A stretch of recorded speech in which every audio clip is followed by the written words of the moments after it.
Hello അസ്സാം വലൈക്കും, എല്ലാവർക്കും പുതിയൊരു വീഡിയോയിലേക്ക് സ്വാഗതം. അപ്പോൾ ഞാൻ ഇന്ന് ഉണ്ടാക്കിയ നല്ല ടേസ്റ്റി ആയിട്ടുള്ള മക്രോണി പോളിയാണ്. അപ്പോൾ നമുക്ക് ഇൻഗ്രീഡിയൻസ് എന്തൊക്കെയാണെന്ന് നോക്കിയാലോ. അപ്പോൾ ഞാനിവിടെ ഇതാ 1 കപ്പ് മക്രോണി വേവിച്ച് വെച്ചിട്ടുണ്ട്. വേവിക്കുന്നതിന് മുമ്പ് 1 കപ്പ് എടുത്ത്, അതുപോലെ തന്നെ ഗരം മസാല, മുട്ട, കുരുമുളക് പൊടി, ഉപ്പ്, വലിയുള്ളി, മുളക് പൊടി, മൈദ, മല്ലിയില, ഇഞ്ചി വെളുത്തുള്ളി പേസ്റ്റ്, അതുപോലെ ഞാൻ ചിക്കൻ നേരത്തെ മസാല പുരട്ടി വെച്ചിട്ടുണ്ട്, പച്ചമുളക്, മഞ്ഞൾപ്പൊടി. ഇനി നമുക്ക് ഒരു പാൻ അടുപ്പത്ത് വെച്ചിട്ട് ചിക്കൻ ഫ്രൈ ചെയ്യാനുള്ള കുറച്ച് ഓയിലൊന്ന് നമുക്ക് ഒഴിച്ചു കൊടുക്കാം. ഒരുപാട് ഓയിലൊന്നും വേണ്ട, കുറച്ച് ഓയിൽ മതി. ഇനി ഞാൻ ജസ്റ്റ് മുളക് പൊടി, മഞ്ഞൾപ്പൊടി, ഉപ്പ് ഇട്ടിട്ട് നേരത്തെ മസാല പുരട്ടി വെച്ചതാണ്. അപ്പോൾ നമുക്ക് ചിക്കനെ നന്നായിട്ടൊന്ന് ഫ്രൈ ചെയ്തെടുക്കാം. ചിക്കൻ ഫ്രൈ ചെയ്യാൻ ഒരുപാട് ഓയിൽ വേണ്ട, കാരണം ആ ഓയിൽ തന്നെയാണ് നമ്മൾ പിന്നെ മസാല ഉണ്ടാക്കുന്നത്. അപ്പോൾ അതുകൊണ്ട് കുറച്ച് ഓയിൽ ഫ്രൈ ചെയ്തെടുത്തായി. അത്യാവശ്യത ചിക്കൻ നല്ല ഫ്രൈ ആയി വന്നിട്ട് നമുക്കിത് എടുത്ത് മാറ്റാം. ഇനി നമുക്ക് ആ സെയിം ഓയിലിൽ തന്നെ നമുക്ക് ഇഞ്ചി വെളുത്തുള്ളി പേസ്റ്റ് ചേർത്ത് കൊടുത്തിട്ട് നന്നായിട്ടൊന്നൊന്ന് ആ പച്ചമണം മാറുന്ന വരെ ഒന്ന് വഴറ്റി കൊടുക്കാം. ആ സെയിം ഓയിൽ തന്നെയാകുമ്പോൾ നല്ല ടേസ്റ്റി ആയിരിക്കും, ചിക്കൻ്റെ നല്ലൊരു ടേസ്റ്റ് കിട്ടും. അതുകൊണ്ടാണ് സെയിം ആ ഓയിൽ തന്നെ എടുക്കുക. അതിലേക്ക് ഞാൻ ഇവിടെ 3 വലിയ ഉള്ളിയാണ് കട്ട് ചെയ്തത് ചെറുതായിട്ട്. അത് നമുക്ക് ഉള്ളി ചേർത്ത് കൊടുക്കാം. ഇനി നന്നായിട്ടൊന്ന് വഴറ്റി കൊടുക്കാം.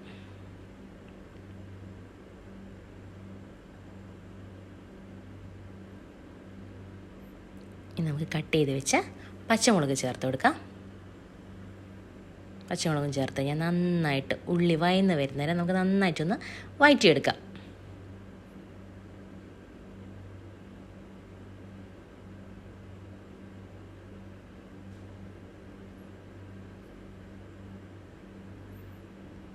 ഉള്ളി നന്നായിട്ട് വയന്ന് വരണം. അത്യാവശ്യം നന്നായിട്ട് വയന്ന് വന്നിട്ടുണ്ട്. ഇനി നമുക്ക് ഓരോരോ പൊടികളായിട്ട് ചേർത്ത് കൊടുക്കാം. ഞാനിതവിടെ കുറച്ച് മുളക് പൊടി ചേർക്കുന്നുണ്ട്, അതുപോലെ മഞ്ഞൾപ്പൊടി, ഗരം മസാല, കുറച്ച് ഗരം മസാലയും ചേർത്തിട്ട് നന്നായിട്ടൊന്ന് വഴറ്റി കൊടുക്കാം.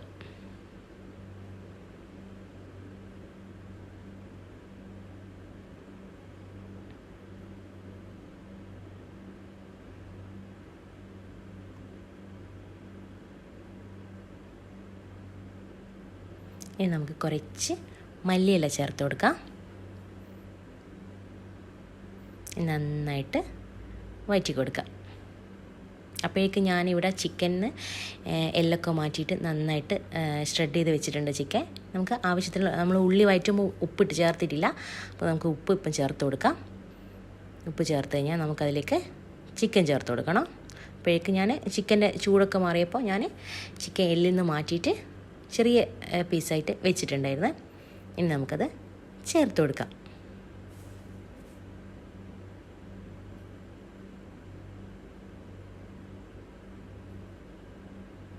ഇനി നന്നായിട്ടൊന്ന് മിക്സ് ചെയ്ത് കൊടുക്കാം. ഓൾറെഡി ചിക്കൻ ഫ്രൈ ചെയ്തതിനെ കൊണ്ട് പിന്നെ ഒരുപാട് കുക്കിംഗ് ടൈം ഇനി വേണ്ട. നന്നായിട്ടൊന്ന് മിക്സ് ചെയ്ത് കഴിഞ്ഞാൽ നമുക്ക് ഗ്യാസ് ഓഫ് ചെയ്ത് കൊടുക്കാം. ഇത് അത്യാവശ്യം മിക്സായി വന്നിട്ട് ഗ്യാസ് ഓഫ് ചെയ്യാം. ഇനി ഞാനൊരു മിക്സിൻ്റെ ജാറിലേക്ക് മുട്ട പൊട്ടിച്ച് ഒഴിക്കുന്നുണ്ട്.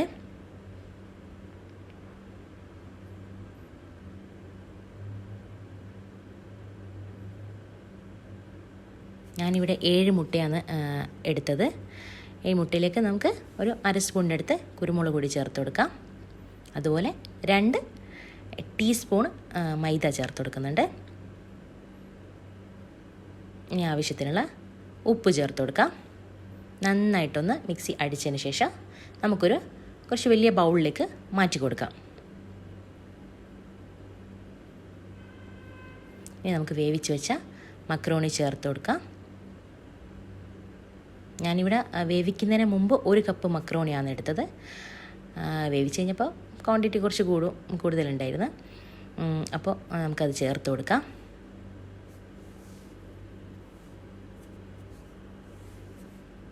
ഇനി നമുക്കതിലേക്ക് റെഡിയാക്കി വെച്ച മസാല ചേർത്ത് കൊടുത്തിട്ട് നന്നായിട്ടൊന്ന് മിക്സ് ചെയ്യണം. മിക്സ് ചെയ്യുമ്പോൾ ശ്രദ്ധിക്കേണ്ടതെന്ന് വെച്ചാൽ ഇതിൽ കൂടുതലായിട്ട് മുട്ടൻ ആ ഒരു ലിക്വിഡ് ഇങ്ങനെ കൂടുതലായിട്ട് കാണണം. കുറവാണെന്ന് തോന്നുകയാണെങ്കിൽ നമുക്ക് മുട്ട ഈ ടൈമിൽ ഇതുപോലെ കുറച്ച് ലിക്വിഡ് ഫോമിൽ കാണണം. കാരണം നമുക്കിതിങ്ങനെ ബേക്ക് ചെയ്യുമ്പോൾ കറക്റ്റായിട്ട് റെഡിയായിട്ട് നമുക്കൊരു കേക്കൊക്കെ കട്ട് ചെയ്യാൻ പറ്റുന്ന പോലെ കട്ട് ചെയ്യാൻ പറ്റണമെങ്കിൽ കുറച്ച് മുട്ട അധികം വേണം. അപ്പം മുട്ട കുറവാണെന്ന് തോന്നുകയാണെങ്കിൽ ഈ ടൈമിൽ നമുക്ക് ചേർത്ത് കൊടുക്കാം. ഇതുപോലെ മിക്സ് ചെയ്തിട്ട്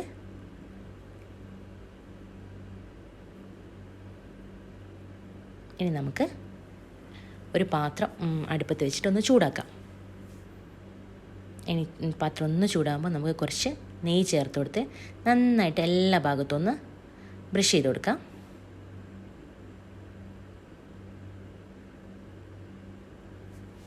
എല്ലാ സൈഡിലും നമുക്കൊന്ന് ബ്രഷ് ചെയ്ത് കൊടുക്കണം.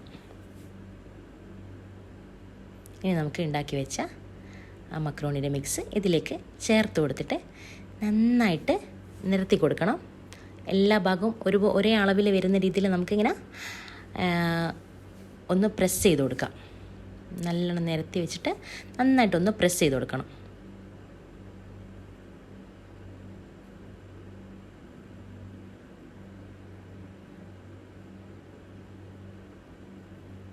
നമുക്ക് മേലെ കുറച്ച് നെയ്യ് ചേർത്ത് കൊടുക്കാം.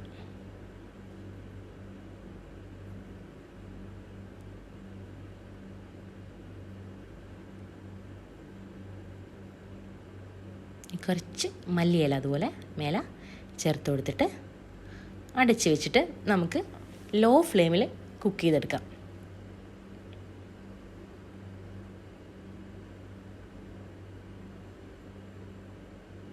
കുക്ക് ചെയ്യുമ്പോൾ ഞാൻ പാത്രത്തിൻ്റെ അടിയിലായിട്ട് ഞാനൊരു തവ വെച്ച് കൊടുത്തിട്ടുണ്ട്. കാരണം മുട്ടയായതുകൊണ്ട് പെട്ടെന്ന് കരിഞ്ഞു പോകും. അപ്പോൾ ചെറിയ തീയിൽ വെച്ചിട്ട് നമുക്കൊരു തവ വെച്ചിട്ട് അതിൻ്റെ മേലെ പാത്രം വെച്ചാൽ മതി. അതിൻ്റെ ചെറിയ ലോ ഫ്ലെയിമിൽ നമുക്ക് എന്ത് ചെയ്യുക, കുക്ക് ചെയ്തെടുക്കാം. നോക്കുക, ഇടയ്ക്ക് തുറന്ന് നോക്കുക കുക്കായിട്ടുണ്ടോ നോക്കുക. സൈഡിൽ നിന്നൊക്കെ വിട്ട് വന്നിട്ടുണ്ടെങ്കിൽ നമുക്കൊന്ന് തിരിച്ചിട്ട് കൊടുക്കണം.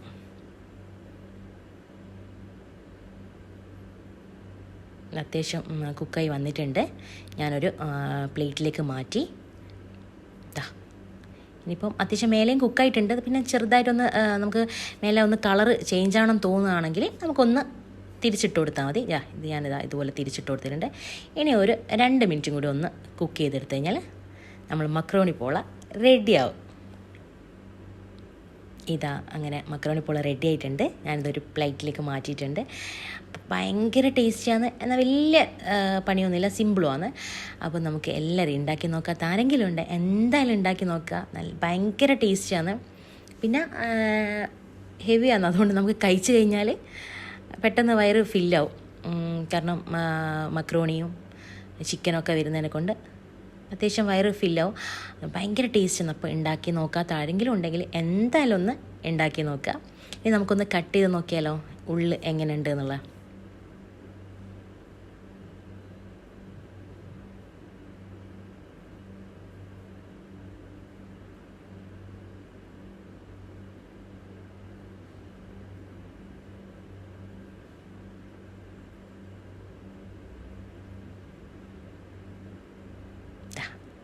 ഇങ്ങനെ നന്നായിട്ട് സെറ്റായിട്ട് വന്നിട്ടുണ്ട്.